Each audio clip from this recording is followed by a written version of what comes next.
Hey everybody, I'm Jeremy, also known as Riot Brightmoon. Hey folks, I'm Andre, also known as Meddler. Today is August 17th, and we've got a lot to cover today. To start, we want to talk about an update to how we approach ranked each year in League of Legends. We're going to be moving to 3 ranked resets per year. And we want to explain these changes a bit before we hand things over to our game director, Pulu, who will talk a bit more about what that entails. League's had a year-long ranked structure since the early days. Some of the details have changed a bit over time, but the core's been pretty consistent. Ranked kicks off in January, and then runs until just after Worlds in November, at which point we jump to preseason, we experiment with some gameplay changes. Now, there's a lot we think works well about that. There's a great kickoff to the season moment, there's a clear endpoint, game and esport have some nice synergy with each other, that sort of thing. But at this point we're also seeing some opportunity for improvement. One long, gradual climb over 10 months can feel like a real grind, with a long gap until a fresh climb. There's that down period at the end of the year where often a lot of people will want to play ranked and can't. And sometimes it's just a long time until we've got the next window for larger changes to Summoner's Rift gameplay. It's also often unclear when the next event or larger update to League is going to be. Now, this year you will have noticed we tried out a faster ranked climb and a mid-year ranked reset. We think that went well overall, and that there's opportunity to create more moments for gameplay changes that can tie in with other things going on in the League ecosystem. So, with all that set up, here's Pooh to talk through some more information on these changes. Hey everyone, I'm Pew, aka Pupulasers, and today I'm going to take you through some of the upcoming changes we're making to preseason and ranked splits in League of Legends. As mentioned, we're moving into a 3-ranked split per year structure with resets between each one. This should hopefully result in more impactful games and a faster climb for each split, and it also means you'll have the opportunity to earn 3 ranked skins each year. Part of the change to this model is taking a look at preseason. Past preseasons have gone onto PBE in early October, giving players a lot of time to explore and learn the gameplay changes that will be featured for the coming year. The flip side is that by the time the new season starts, the gameplay changes no longer feel new. In other words, the time in which players are most excited to play with the new changes and the time in which players are allowed to and excited to start their rank climb were not aligned with each other. So this year, and in each year moving forward, we're planning to have preseason hit PBE in mid-November with an official release in January of 2024 on the same patch that ranked and esports play begins. The current rank split will stay live through November and December of this year, giving players more time to get to their desired rank. Now, this is a new approach and does carry some risks, so we're going to have to be really on top of it in terms of the balance and the meta at the start of each split. We think the trade-offs are really worth it, and we're excited to start 2024 off with a bang. If you'd like to learn more, we've got a dev blog on this topic that's live now. In terms of what's in preseason, we have a lot of changes that we're working on.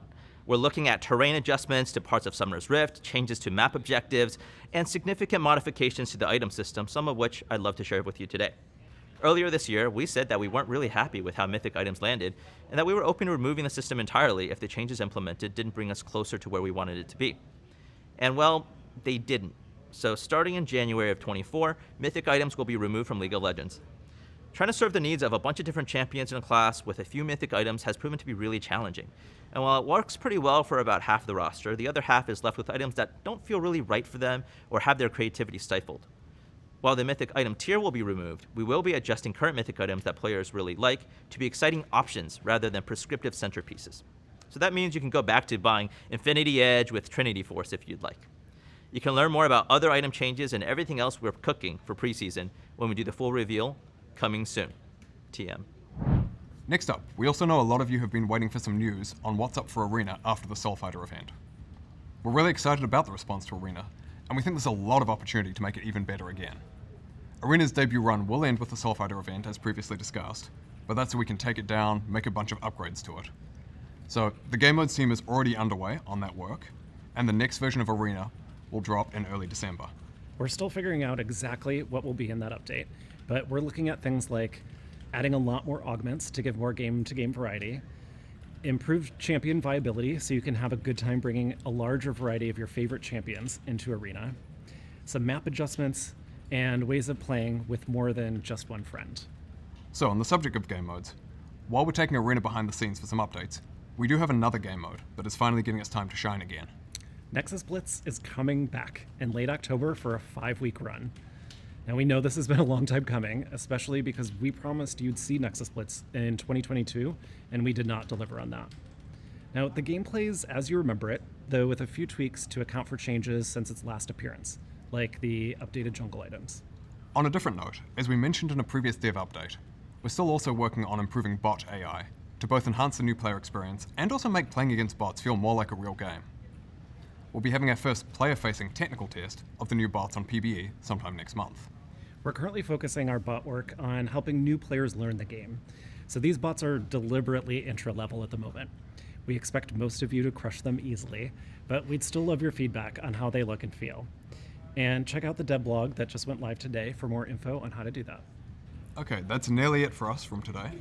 Next time we talk to you, we'll cover new champions and champion updates, including Skarner, who's still on track for a release early next year. Before then, though, you'll also see Jax's visual and audio update, which should be revealed sometime mid to late September. And if you want more details, don't forget to check out the dev blogs on the rank changes and ongoing bot AI development. Thank you so much for watching. Thank you all.